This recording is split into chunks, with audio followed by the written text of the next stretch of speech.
अंगूर खट्टे हैं। एक दफ़ा का जिक्र है, किसी जंगल में एक लोमड़ी रहती थी। वो खाने की तलाश में दिन भर घूम रही थी। घूमते घूमते वो एक ऐसी जगह पहुंची जहां पर अंगूरों की बहुत सारी बेल लटक रही थी।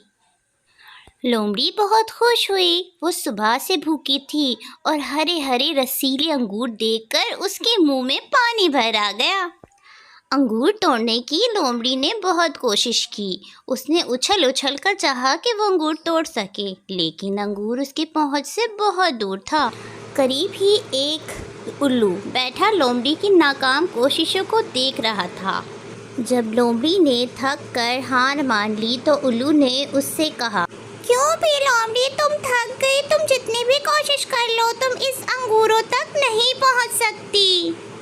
लोमड़ी जानती थी कि उल्लू बिल्कुल ठीक कह रहा है, मगर शर्मिंदगी से बचने के लिए उसने कहा, मुझे लगता है कि ये अंगूर खट्टे हैं, इसीलिए मैं इसको नहीं तोड़ रही। जब ये पक जाएंगे तो मैं इसे तोड़कर खा लूँगी।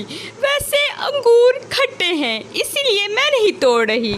लोमड़ी का ये बहाना सुनकर उल्लू मुस्कुराने लगा, पर खामोश रहा और लोमड़ी अपने घर को चली गई। बच्चों, इस कहानी से हमें ये सबक मिलता है कि बार बार कोशिश करने के बावजूद हमें कोई चीज़ हासिल ना हो तो हमें बहाना बनाने के बजाय अपनी गलती तस्लीम कर लेनी चाहिए और दोबारा कोशिश करनी चाहिए, वरना हर कोई हमसे यही कहेगा कि अंगूर खट्टे हैं। तो चैनल को लाइक एंड सब्सक्राइब कीजिएगा। आने वाली नई वीडियो के लिए बेल आइकन को प्रेस कीजिएगा। JKS entertainment. Keep watching. अल्लाह हाफिज़।